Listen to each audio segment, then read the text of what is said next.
Let's hang out. Let's hang out. And let's talk about what lessons have found. Let's hang out. And let's listen to two lesbians shout. Let's hang out. Let's hang out.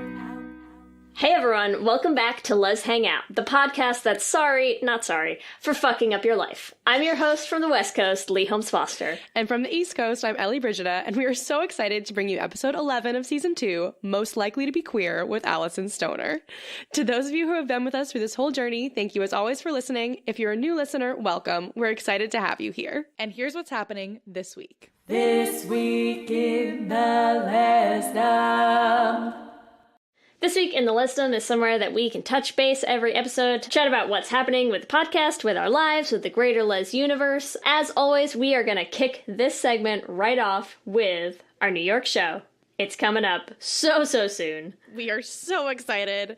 We have seen an influx of ticket sales this week, and we're super pumped about it. So yes. We hope to see you all there in Brooklyn at the Bell House, February 18th. And we have all of our guests solidified. Have our lineup. Are super excited to be joined by Jess Tom, Elsa Waith, and our favorite, Carolyn Bergier. They are all three going to be there, and we are super excited for all of the fun should have been gays that we're going to be talking about. So do not miss it. Come hang out. Yes. And we also are going to be doing a live show at Klexicon. So if you're coming to Klexicon, we would love to see you there. We're also super pumped about that, and hopefully you'll see some of your favorites as guests. We're still working on it, but it will be great. We also are announcing still our Taboo Toys contest has been extended through February 1st. So if you have tickets to the live show, send us a picture of those tickets. You could enter to win a She scissoring vibrator. If you have pictures of you, and possibly with some other people, post those pictures. Tag us. Tag @BuyTabooToys. You could win a Swacom Luna and Celine vibrating remote bullet combo. So do not miss out. Thank you, Taboo Toys. They want to give you all sorts of fun toys. And so do we. That are taboo. Yes. And in the greater Les universe, the L Word just turned 15. It's crazy. That is so insane. What a trip. We posted all over our social media. People have been commenting about their experiences with the L Word. I know for me, it was a really big part of my coming out process. I know a lot of you feel the same way. So it's just crazy. We'd love to celebrate it. We also did have someone post about watching the L Word like last year or something for the first time and talking about how problematic and how... Like so many things, it hasn't aged well. It has not aged very well, but I choose to love it for giving me a group of women who were all gay that I could be like, wait, this is normal. And that was a big deal, and I think still is a big deal. We don't really have another show quite like the L Word. Except for the L Word reboot, right? Yes, which, here we go. There's no other show like the L Word except for the L Word. There you go. Yes. And with that, back to you, Ellie and Lee. Thanks, Ellie and Lee. So, as we said, we are so excited this week. We are talking to multi-hyphenated entertainer and activist Alyson Stoner. Alyson, thank you so much for being here. Thank you for having me. That's quite the introduction. Multi-hyphenated is the best description for Alyson. You do so many things. Do you want to just give a quick bullet point list of all the things that you're doing? Wow.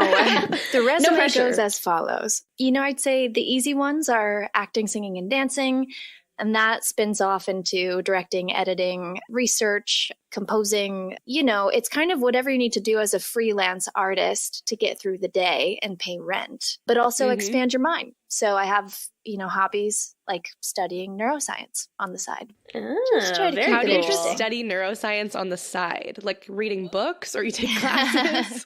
So thankfully I have very smart friends and I use their textbooks and references, or I'll go and read like peer-reviewed journals and articles, essays, the casual norm.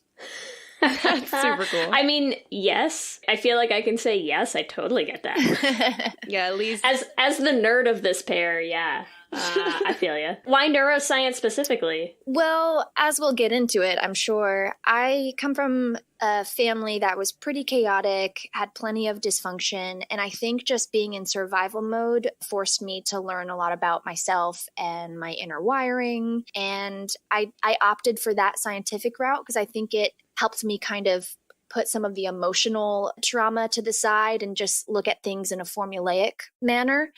But then over time, it just grew more and more fascinating to me. And I ended up working with an emotional intelligence development app and like music supervising, writing music that would help kids understand lessons melodically and structurally. And it's just kind of like a beautiful interface between art and science. And anything I can do to make kids and people more interested in how things work, I feel like is not a bad use of my time and energy. Nice. very cool. Very cool. Well, some of you in our audience probably know Alyson from a multitude of things. Dancing in Missy Elliott's Work It video, of course. Cheaper by the Dozen. She was on a bunch of Disney Channel things. And now she has an amazing YouTube channel. And we are here to talk to her about her journey with her sexuality, of course, right? Yay! Lesbian! I mean, I think most of you have seen her Teen Vogue article. I read it and immediately wanted to reach out. I reached out, I think, like the second after I read the article, and it's taken us a while to get to this point. But I'm so happy that you're here to talk to us. Yes, me too. Bring it on. Yeah. Let's talk. The article was awesome, and it was you just were very honest and open, and I think that's a really hard thing to do with like one person, let alone here, let me put this out to the whole world. So right. Absolutely. Well, so Teen Vogue approached and offered the option of doing an interview or having me write the story myself. And I knew in less than a tenth of a second that I would be penning it.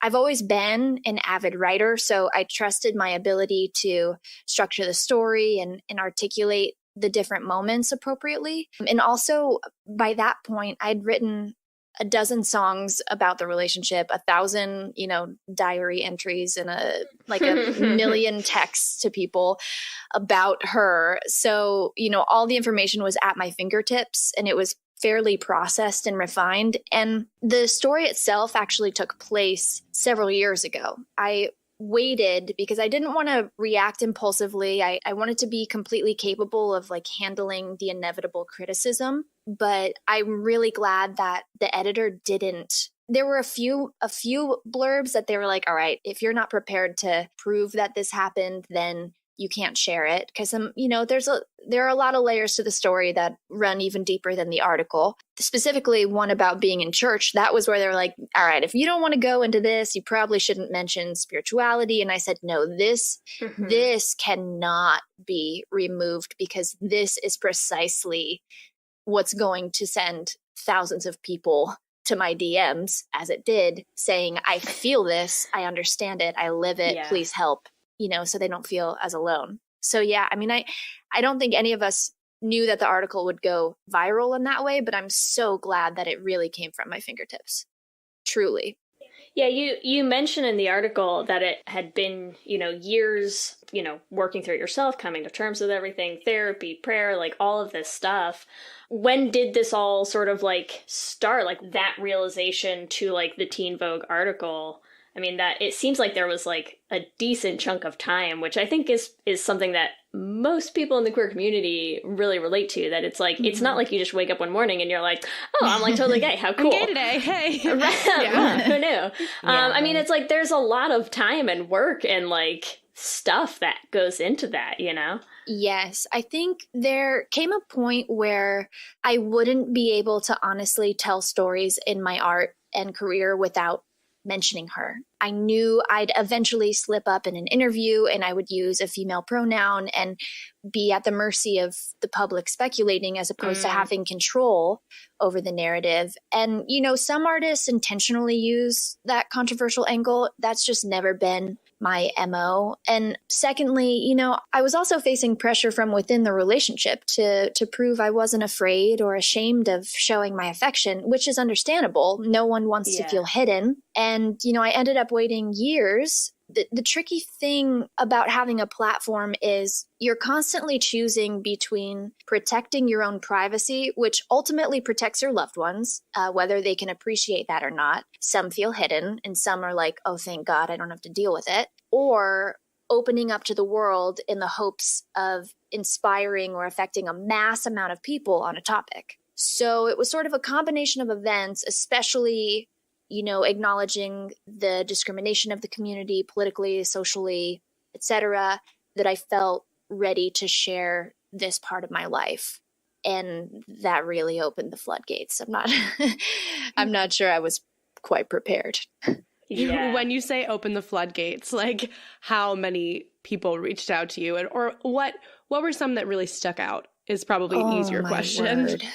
Yeah.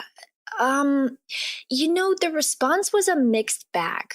Having come from the church, I got messages every day praying for me and begging for me to see the light of Jesus. I also received just as many messages from kids struggling with their sexuality in the church, kids of pastors often, and they said they felt less alone. And, then I had the out and proud lesbians treating me like the normal human I am, thank God.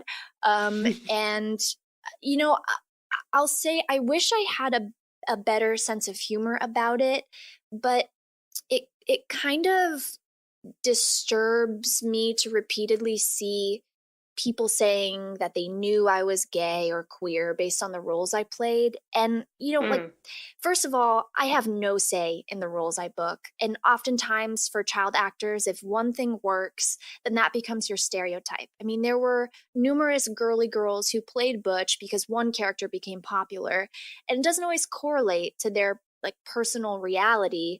And that's why we're actors for a reason. And then secondly, obviously, how I dress does not automatically guarantee a certain sexual orientation, even if there are trends and overlaps, but it's like my sports teams growing up were almost entirely made up of straight women, save one or two girls. And the dance community wears sweats and baggy clothes. And trust me, plenty of people are straight and homophobic, no matter how they present themselves. So... I'm sorry, did you not get the uniform memo when you came out? Someone should be sending that to you shortly. Don't worry about it. Right? It's yeah.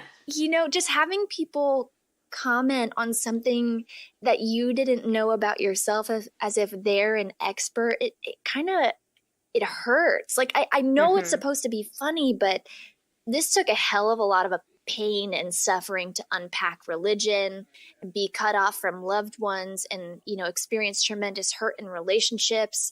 You're so confused, you're going through your identity crisis, and I try to make fun of myself and be lighthearted, but damn, those years were the worst and hardest. And I want to stay available and sensitive to the people, that one person in the back of the room who's not yet joking along because they're not yet out and proud and self-accepting. Yeah.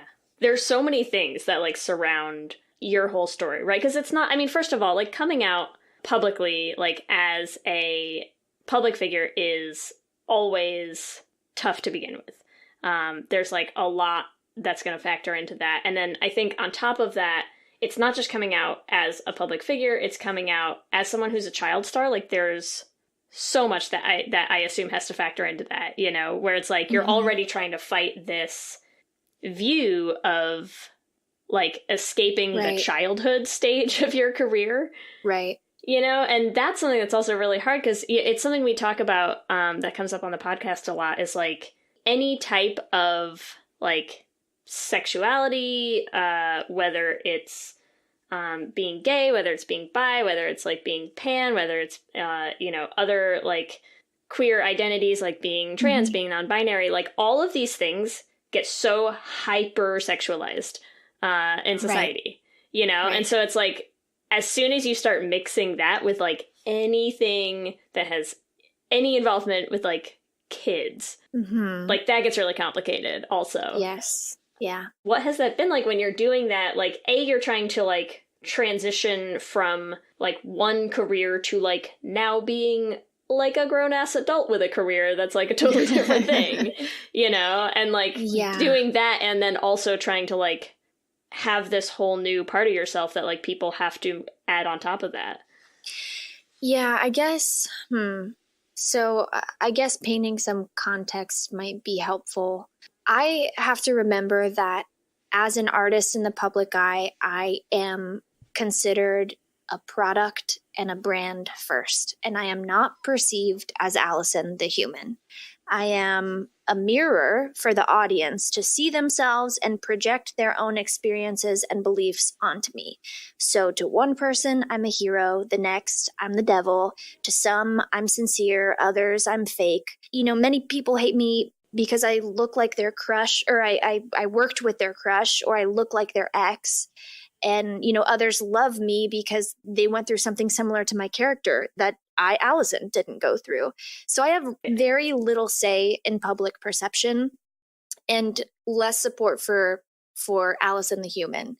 And that's really hard because simultaneously, like you said, you know, actors and artists are thrown into the gauntlet of auditioning where our job is to win the studio's approval based on how truthful and compelling and honest we can make our performances. So we pull from real pain, we're using real vulnerability, and it takes a lot of mental and emotional dexterity to shift gears from how I approach the audition room to how I answer questions in a press junket to how I relate with fans and strangers who recognize me.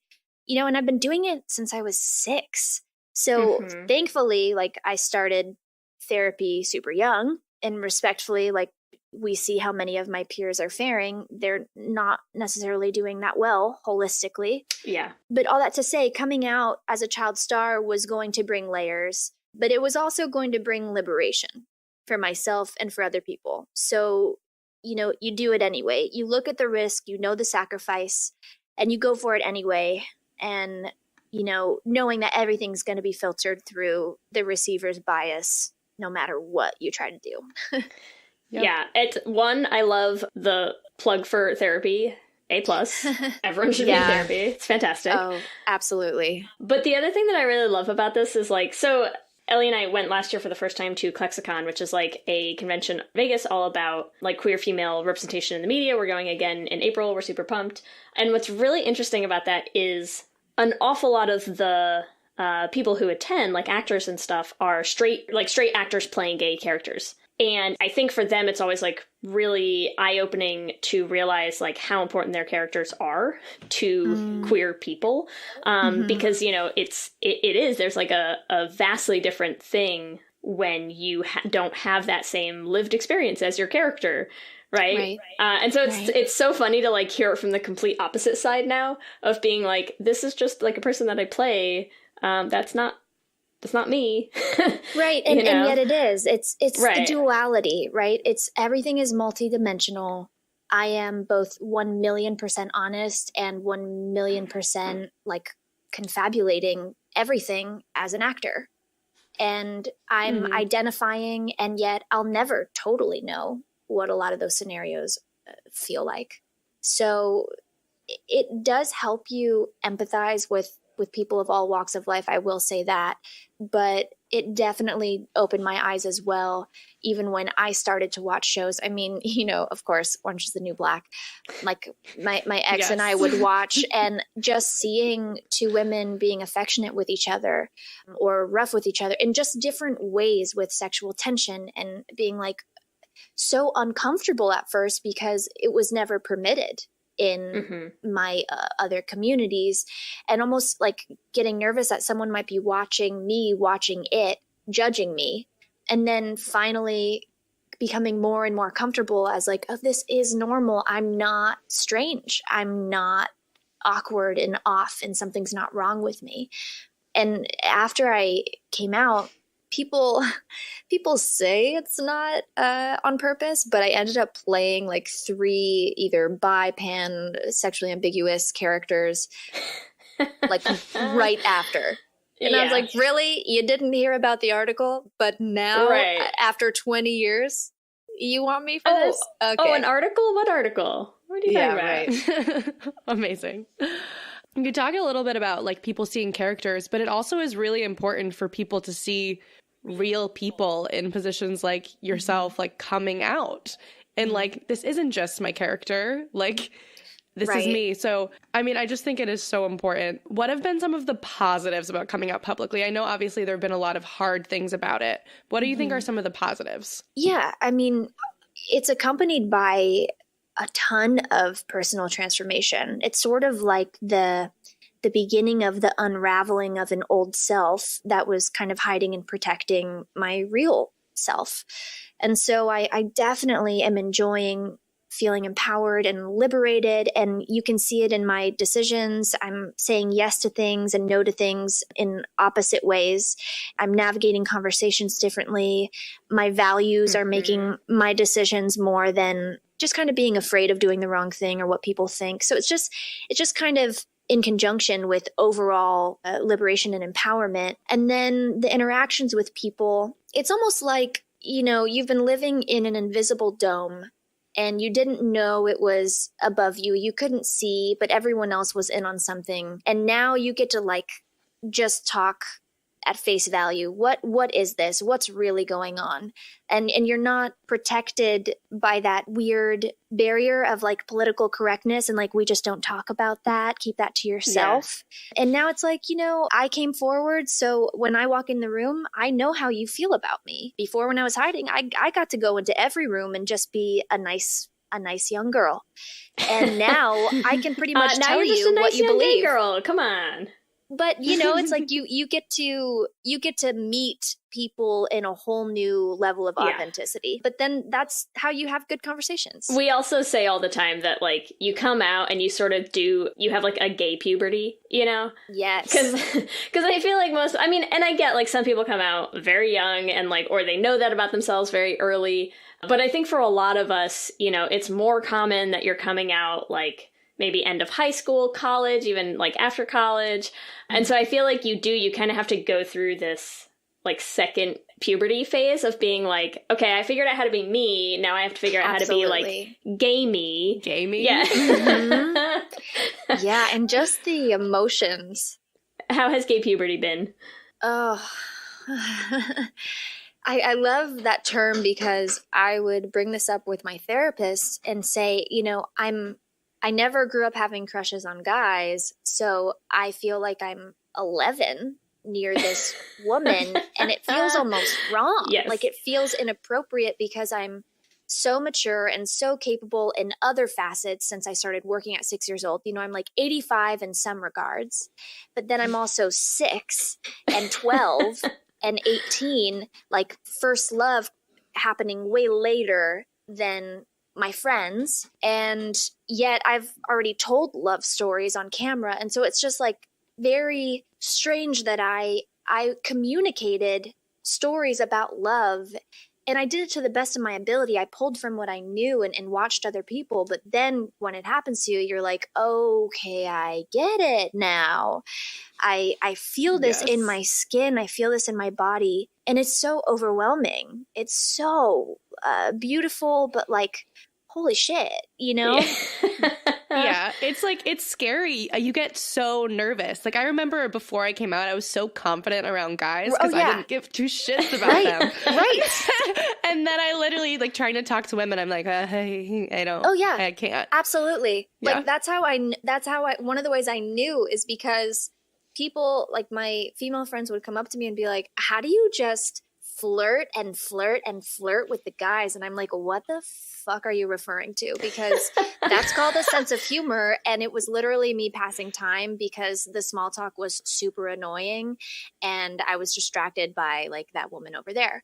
And then when they're like, Aren't you we know, all? they're right. And then they're like, just, you know, go say hi to her or like, it's no big deal. That's when the sweaty palms and the quickened heart rate and all of that stuff happens. And I'm like, oh, damn it. Like these are all the indicators I need. I think I'm going to pitch a sequel and we're going to call it 30 going on 13. And it's just going to be about coming out and going through your like awkward tween years of gay puberty. Please let me be the lead. That I can relate to. I mean, we weren't going to cast you, but I saw this article that I think might be relevant. Yeah. For sure. I actually was curious. Like in the Teen Vogue article, you talked about how you felt like coming out would hurt your career. Some people said that to you. Have you seen those repercussions since the article came out? Because it seems like you're killing it. Thanks. I mean, maybe it's just because we're in the gay community, so we're like, yes, I know, right? Right. That does happen. I have a few theories. I stopped working in the traditional market, and that allowed me to create my own content and make my own momentum from scratch. And I am kind of an insane hustler. So I do think that a lot of wonderful things have happened, but I do think a lot of it is because my team and I have been just going full out this year. And I will continue to do so. So thank you. I'm glad you noticed.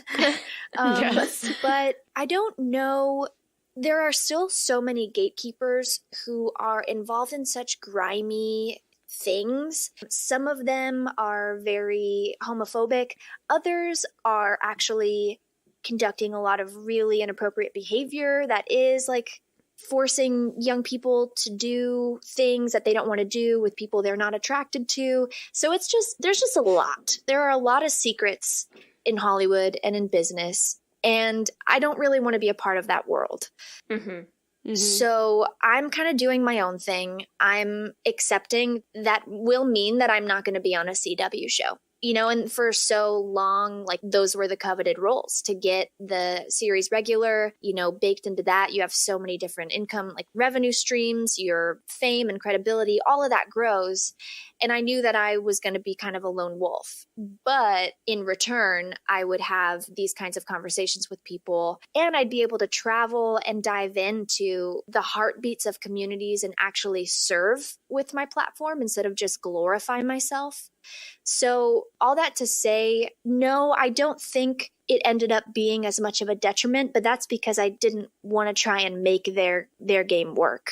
Anyway, I would have to let you know if I went back. But once you experience an ounce of liberation, it's like, I don't have any incentive to turn around. Have you considered moving to Canada? Because, like, man, they got nothing but, like, gay shit coming out all the time over there. Really? Oh, that's amazing. See, I don't have a TV or Netflix, so... Oh, my God. Yeah, so I don't really even know what's happening. I probably should, so that I don't look completely ignorant.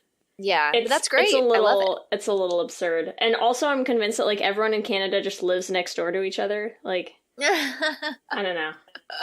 For such a big place, country. like, I don't know. They're just always posting stuff where they're like, oh, I went to the farmer's market and, like, look who I ran into. And it's like some, like, oh, it's like this star from this, like, Canadian TV show that, like, everyone's obsessed with. And you're like, how? How does that happen? I went to my farmer's market and I saw nobody. That seems accurate. I've worked in Canada quite a bit and people are just chill. They're just kinder. They are chill. Yeah. You're saying LA's not chill? Come on. I find that hard anything to imagine. But. Even when people are high and claiming that life is easy with the palm trees and the breeze, like the underlying anxiety and panic of this city is ridiculous. Yeah. Have you ever thought of moving from LA, or it's like too much of a hub for you? I have that thought a dozen times a day. And I still don't know where the next place would be, but I also in my gut feel like I might have a couple more years here before I switch home base. But yeah, you know, it has a lot to offer, but it exaggerates whatever you're made of. It's a Yeah. place to live out the extreme version of yourself. If that's your ego, cool. If that's your humanitarian work, cool. But it's pretty volatile, and I'm very simple.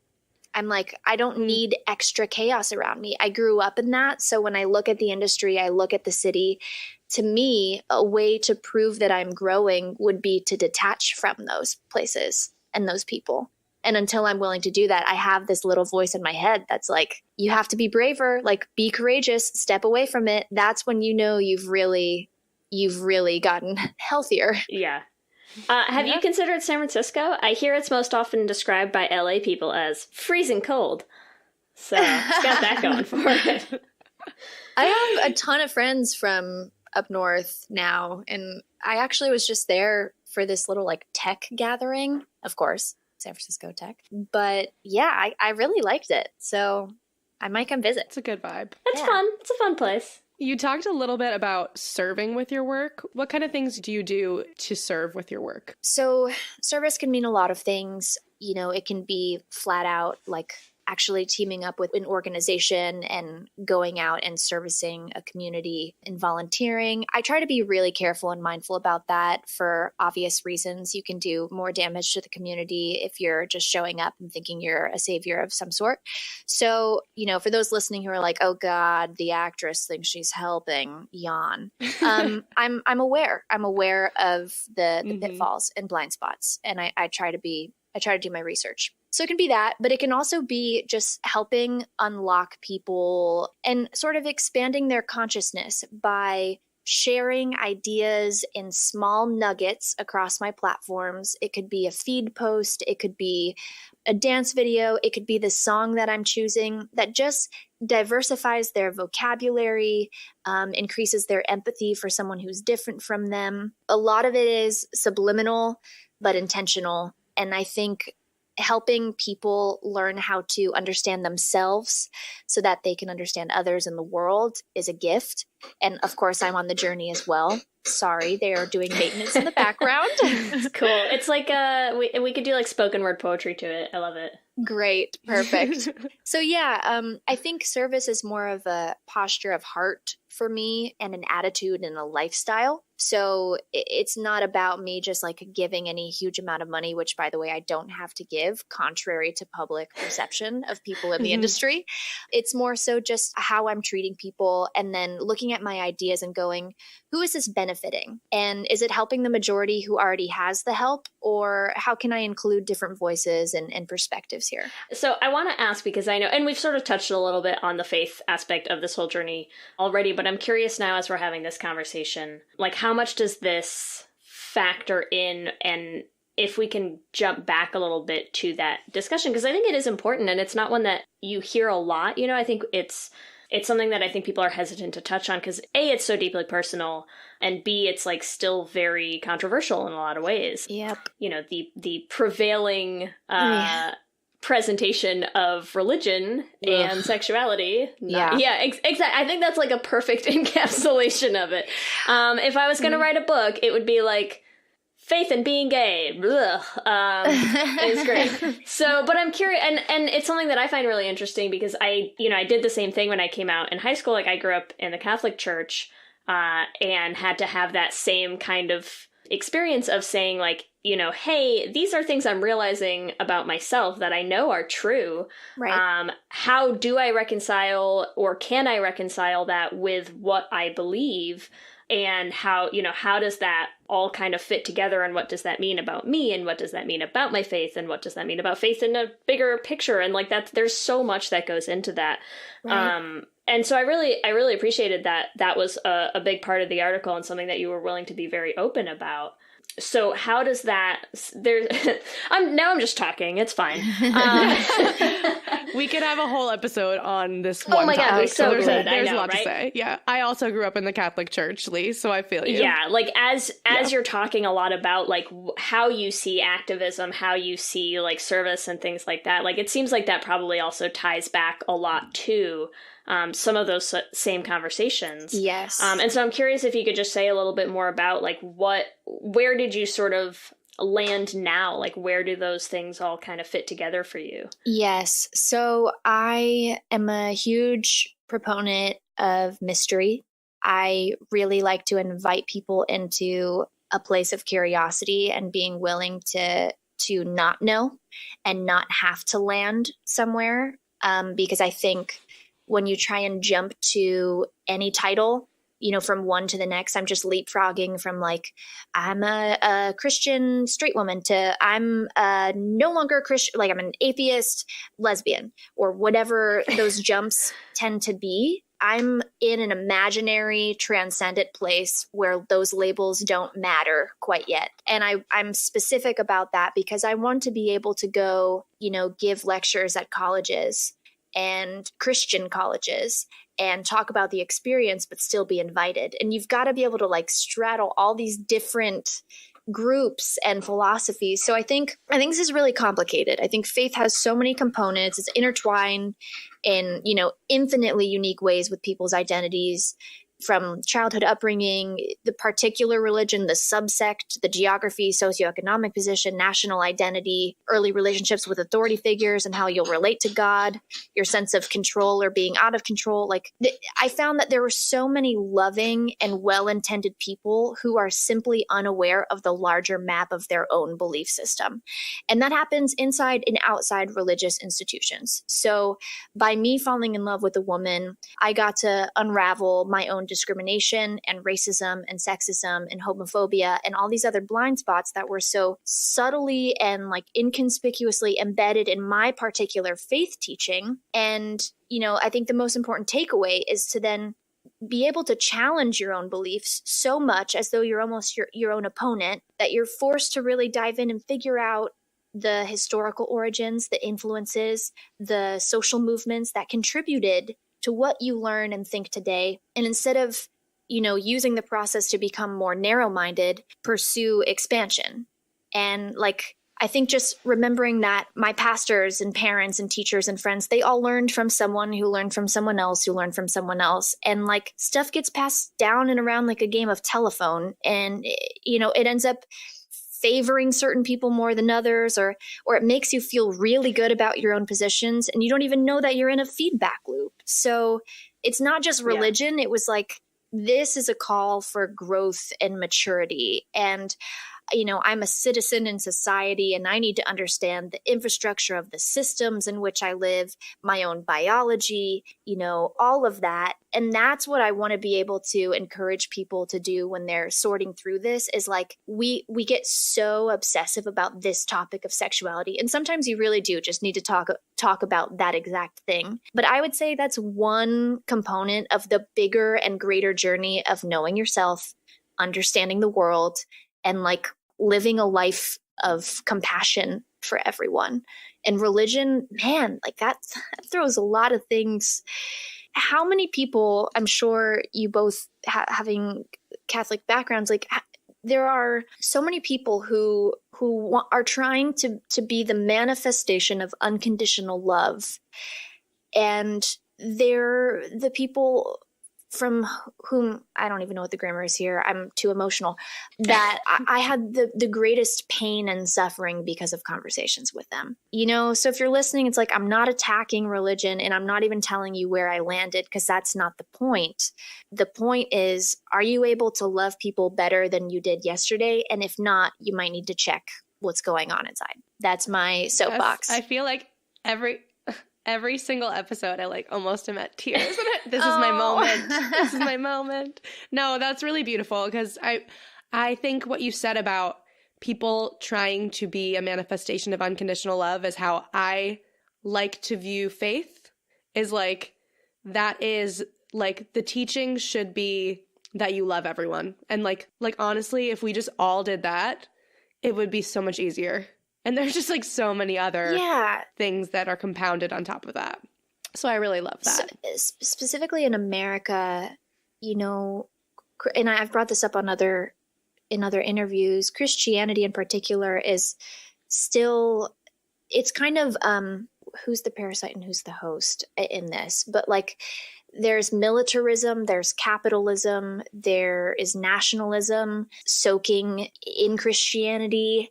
It's not necessarily anything to do with God, but you'd think it was because the Christian culture has become associated with all of these other things. And not everyone knows and can see that.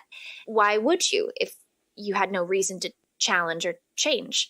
So, thank God I fell in love with a woman and had to learn this the hard way, because on the other side, now I'm like, wow, I thought I was being inclusive. I thought. And man, like the fruit of my life was judgment, even when I thought it was love. I wasn't mad at people within the faith because they disagreed with me. I never was trying to make them think a certain way. They still couldn't see that it was also in their demeanor and their disposition and their ability to listen and accept and like validate a real experience. It's like basic emotional intelligence skills, really. And again, it's not just religion, but it's like this is the whole us versus them in any capacity. Any illusion of separation is like such a waste of time, and so many people are capitalizing on it and banking on us staying divided. So like the best way we could do this is actually working together and, upsetting some of the systems. That's a theory. I have one quick petition, which is, can we get a shirt that just says, "Thank God I fell in love with a woman"? Yes, please. Yes.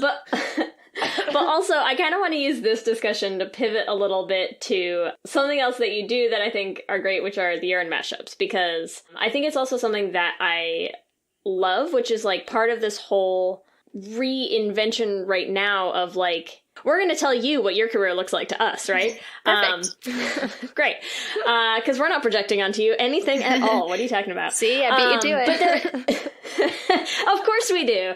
And we can't even see you right now, so it's like, it's great. I'll just, I'll picture you and your 48 mics and tell you exactly what's going on.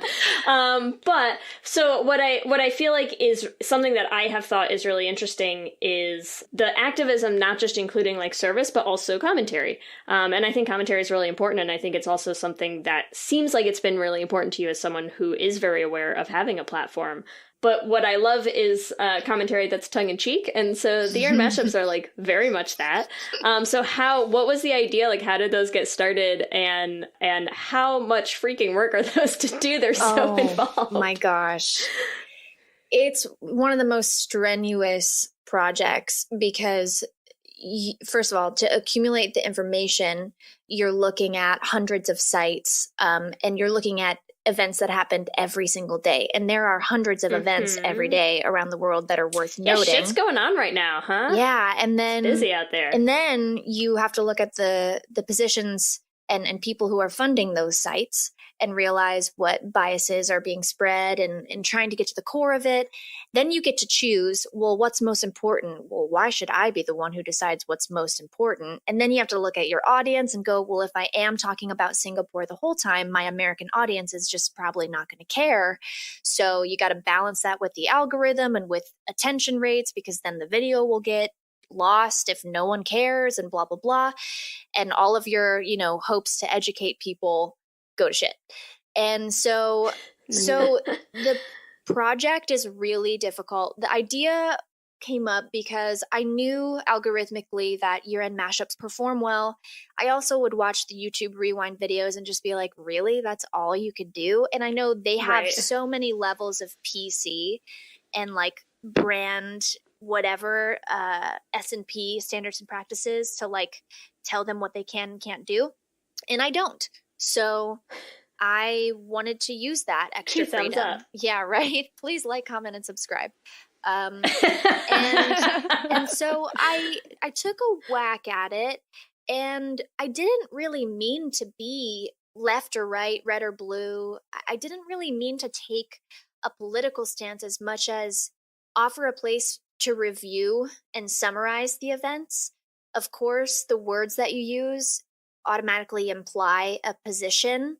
And that was really difficult for me because I had to make creative decisions knowing that if I'm defending one person, then I'm going against another person. And I don't want to be, I just want to present.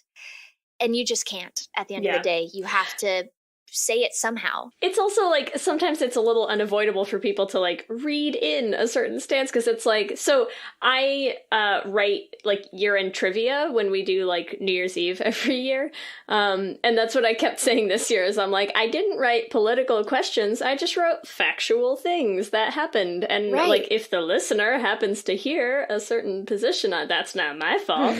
But then at the same time I'm like, you know, I feel like the year-end mashups, I'm like, it's like taking my year-end trivia and making it like 4 times longer, and then layering it all into like top hit songs of the year, and then also like choreographing it, and then also like do it. I mean, there's just... I mean, think about it this way too. It's a lot. There are, because you know people will attack you for everything. So I try to outsmart the critic as often as possible to keep the focus on what I want them to focus on. And so think about like a song like Havana, Camila Cabello. So I don't know where she's from originally, but she, you know, portrays the Latina image. So if I speak about a topic that has anything to do with the Latina population or Latina women or whatever, then it like amplifies the edge to why I decided to sing about that in that way to that song. And it puts me at risk also of the artist and the artist management coming back and being like, that was okay, that wasn't okay. We love that you did that. We hate that you did that. And so also like talking about, if I'm talking about something with the president, if I'm talking about it in a song, well, is that artist going to take down my video because they don't want to be associated? It's like all of these other things that people don't think about. They think I'm just having to put lyrics together. And I'm thinking like, who's going to come after me and what kind of weapon, because I don't own anything and I never took a self-defense class. So all I have are my words and a hug. Hopefully that works. Right. But yeah, I mean, this last year, it performed really well and the response was insane. I could not believe, I think it's something like, 50,000 plus likes and just over 1,000 dislikes. And I've never seen that kind of positive ratio on anything I've ever done. Like, it's unheard of. That's awesome. So, here's to 2019. I'm already taking notes. And in terms of attention span, like I started watching it and I watched all the way through to the end. Wow, so attention awesome. span. Cool. Yeah, that's what which people say. also is I'm gonna cue Ellie because she has this question in our notes that I just think is great. So I'm gonna let Ellie ask that.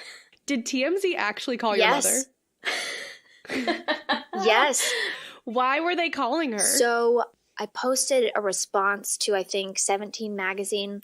They made some kind of joke about like Hannah Montana or a pilot episode or something. And the information was inaccurate enough that I thought it was worth correcting, because I had my own show with Disney and it went up against Hannah Montana. And so it was like one or the other.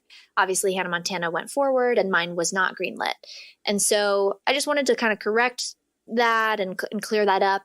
And then I said something like, if you really want to know the tea, ask me what happened on the set of Camp Rock. And that turned the internet into a frenzy. And TMZ within hours called my mother, like found her cell phone, which tells you how long I've been an adult and not a minor, because apparently her cell phone was still associated with me enough that they went to her instead of me directly. And and they were like, can we please be the one to break the story? Can we please tell the world what happened? And 17, of course, called and they were like, we would love to hear. We would love. And now I just have all of these cards and I'm looking at them and I'm like, haha, I get to drop them when I want and the way I want to. Because, of course, I got dirt on everyone. Like, I could have dirt under my fingernails in an instant because I know exactly the spots to dig. But, like, so far, I prefer peace and, like, putting anything too extreme out there, people won't even believe it, like the horrors that I've witnessed. And they'll also see me as, attention seeking and all of these other things. And so you kind of have to play your cards wisely. But I'm like just sitting over here, like just waiting to drop so many good When you things. want to start your burn book podcast. Wait, so are we breaking this on Les? Right. Wait, we're breaking It'll it You down? just probably come be see my us. book. We'll help get you hooked up with that podcast. That's all good. Perfect. Yeah. Wow. Also, we're all millennials. Everyone's still on their parents' phone plan. It's cool. Don't worry about it. Right. I'm like, you found my mother's cell phone? The hell? Yeah, that's wild. And they called her multiple times, texted her. And I'm like, do you really think, my mother's in her, how old am I? She's mid 60s. I'm like, does she even know what a TMZ is? Oh my god. So, Yeah, that's what the kids text each other these days, right? right. I'm like, Yeah. just ignore it. Just ignore it. She'll probably listen to this too. So, hi, Mom. Aw. Hey, Mom. Is it timely? It might be time. I think so. All right. It is time for our Q and Gay. Q and gay. Okay, Uh-oh. so I'm gonna intro for you, Allison. We do a segment on every episode. It's called Q and Gay, and it's sort of like a wrap up. It's also a chance for our listeners to join in. So what we're gonna do, we're gonna ask you some questions. They are yes or no or multiple choice. Many of them are stuff we probably have already covered in the course of our conversation. But what we'll also do is put them up on our Twitter, and that way our listeners can answer as well. Okay. So welcome to your very first Q and Gay. Yay. I'm and nervous. I will kick it off with, oh no, they're fine. It's pretty easy. There's There's no usually wrong silly answers questions. in Q and Gay. You said it's multiple choice? Yes. Or yes or no. Yeah, and max can have 4 options because Twitter polls can only have 4 options. So there you Got go. it. Question 1. What superlative would you most have wanted to win in high school? Most likely to be famous, class clown, most likely to be queer, or most likely to play Channing Tatum's little sister. Oh my gosh. C, final answer. Perfect. I think Perfect we'll have answer. a lot Also, of people with C for Pick up your listener most likely base. to be queer shirts where? Oh yeah, yeah, right. You have I those know. shirts. I have those sweatshirts, but we only did it for a limited time, so I can't even do like a cool merch plug here. Oh, So no. if I'm not you a see great someone wearing them, businesswoman. take their shirt. If you have one of the limited run shirts, send them to us. Send your Oh pictures. my god, yes, send us a picture. Love it. Yes. Oh, so good. Question number 2. Are you LGBTQ plus and religious? Yes or no? Whoa. Ooh. I know. We're just making it actually, nice maybe and that's a hard open-ended, question. right? Yes, no, or gray area. Yeah, I'm very gray. Very All right, gray.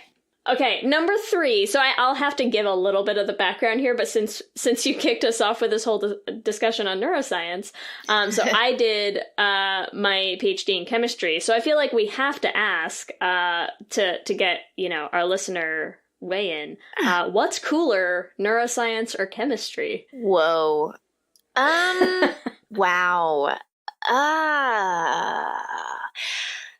Oh. I'm such a nerd that this is actually plaguing me. I mean, Secret option C is like it's all really chemistry anyways. It's fine. right. That's what I was like. How specific are we getting? Let's just say science. Science Science rocks. is cool, guys. All right, number 4. What's the best Missy Elliott music video? A, The Rain, B, Work It, C, WTF, or D, Get Your Freak On?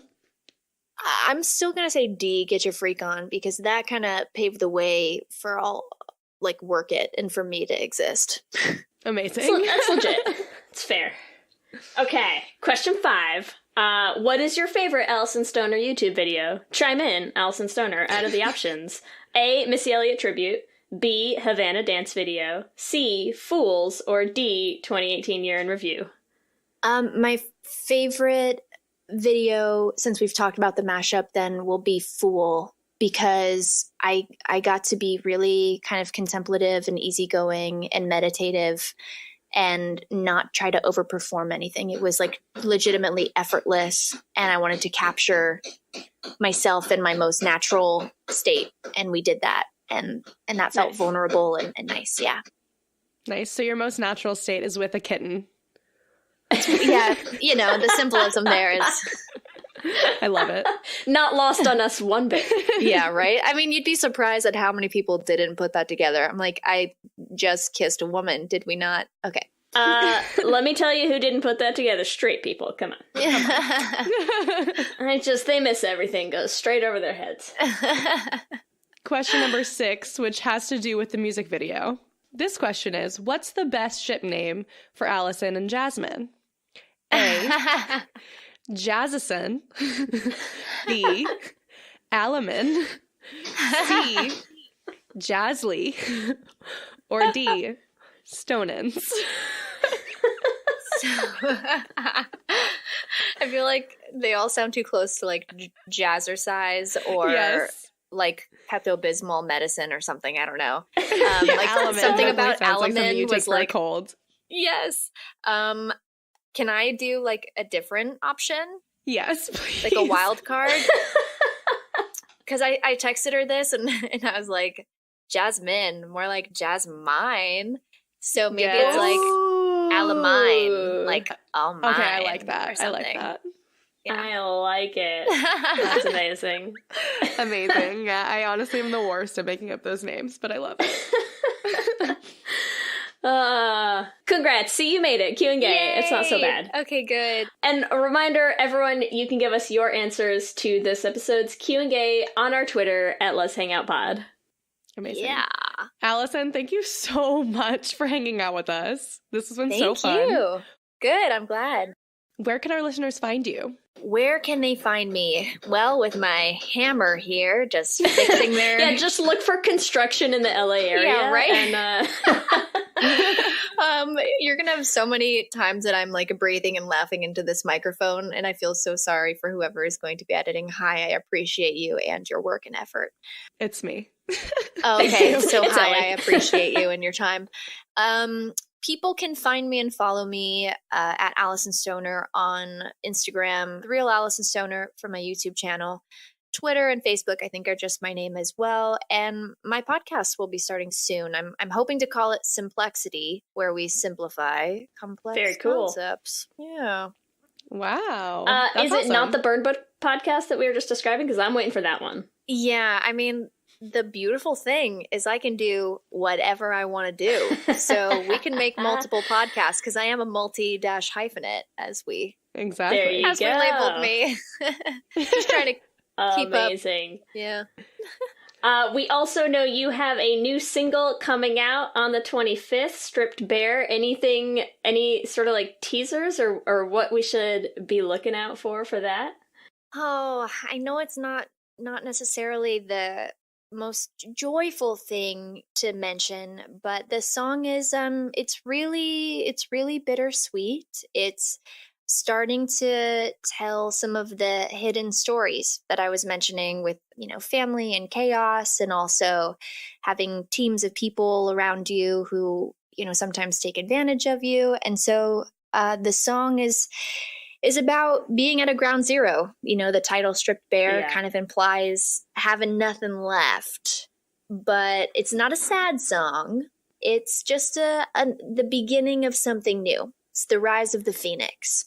So, Nice. I mean, yeah. Let me tell you what, Ellie and I, both lesbians, let me tell you what lesbians love. Processing, feelings, angst. All This is things it. that are like high on lesbian lists. Come on. Yeah, True. well, do I have the single for you. Excellent. Do you have a music video coming out for it? I am filming that this weekend.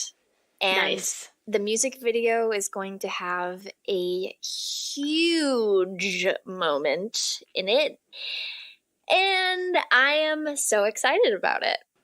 Yeah. I'm We are very too. excited That's as well. Quite a good I'm like, it's cliffhanger. I'm probably gonna excited. be the thumbnail. Like, whoa. Is it All two right. kittens? We're going A above cat. and beyond kittens. Okay. Amazing. I cannot wait. We're Amazing. super pumped. And we are really excited. Allison's going to be doing an Instagram story takeover this week. So send us your questions and she will answer some of those. Yes, please do. Amazing. Alyson, thank you again. This has been so much fun. We can't wait for the podcast. We can't wait for the music video and or whatever else is coming up. And I'm already pumped for 2019 year-end mashup. Yes. Woo! Thank you so much. Let me hear you say hip, hip, hip, hip, hip, we're gay. Welcome back to Hip Hip, We're Gay. We love hearing from you and building our community, so we wanted to shout out some of our favorite things each episode.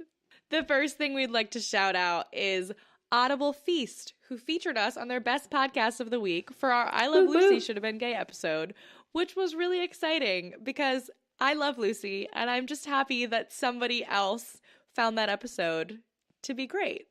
So that's all. So thank you, Audible Feast. We just love finding reviews of ourselves because we are vain, self-involved people. Well, it's also really cool because we are just two random girls sitting in our prospective rooms and garages, and we're on lists with NPR podcasts and the Times Magazine podcast. There's some really awesome other podcasts on that list with us, and it is really it's really cool. So it's all thanks to you. Thanks Audible Feast. And thanks, Audible Feast. As always, we also want to thank our top tier lesbian Jesus patrons, Amy and Ellen, Kayla Kelly, Lizette Stye, Tanya Ferguson, Jess Klaus, Danny Griswold, Michelle Ray Thomas, and Mark Foster. We could not do everything without all of you. Thank you so much for all of the support. We have one final shout out for this week's Hip Hip We're Gay, which is we want to shout out our fave and former guest on the podcast, May Rude, who was so excited about Alyson Stoner being on the podcast. So thank you, May. And as an extra special treat, here is another installment. It's been a hot minute of May is Reading Comics. May is reading comics and she likes a lot of comics and she's got a list of comics for you. Maggie Thrash has great stuff. Honor Girl is this memoir about going to a camp where she learned how to shoot target shooting. And then also it was when she had her first coming out or girl whatever thing, Mariko Tamaki, Jillian Tamaki, sister. They worked together on a lot of books. This One Summer, Skim. Oh, Rosemary. Shoot, I always mess up her last name. Rosemary. Oh, shoot. Valero O'Connell. She's super great, based out of Minneapolis. She's also one of the greatest artists I've ever seen. She's illustrating a new book with Mariko Tamaki called Laura Dean Keeps Breaking Up With Me that is coming out soon, and it's going to be so good. It's about queer girls. It's going to be beautiful, and the writing's going to be amazing. Remember, you can also find us on all the social medias, Instagram, Facebook, and Twitter at Let's Hang Out Pod. Or you can email us at letshangoutpod@gmail.com. Or check out our website at letshangoutpod.com. If you are enjoying the podcast, make sure that you subscribe so that you get new episodes as soon as they release. We're also going to be posting every other Thursday on our YouTube channel this season, so make sure you subscribe at youtube.com/letshangoutpod. If you want to help support the podcast, there are a couple things that you can do. Number one is easy and free. It is to rate and review us on iTunes. It helps other people find the podcast, and that is a huge, huge thing for us. If you want to support us financially, which we really, really, really appreciate, you can do so at Patreon, and you can find that at bit.ly/lespatreon. You get some really cool perks like blooper reels and viewing parties, and also ad-free episodes, which is awesome for only $1 a month. So it really helps us, and we appreciate all of you. We also have merch, so you can check out our store at TeePublic. It is at bit.ly/lesshop. Get yourself some cool tees, get yourself some cool tanks, get yourself a cool Screw Hall shirt. We have all sorts of good stuff. New designs coming all the time, and I think we just had a sale. Is that right? Yes. So probably more sales coming up soon. Keep an eye out. We like to post about them. But definitely check that out. Get your swag in time for ClexCon. And if you want to find us individually, you can find me at Ellie Brigida on Instagram and Twitter. You can find me at LSH Foster on Instagram and on Twitter. And with that, I'm Ellie. And I'm Lee. And let's hang out again soon. Let's hang out.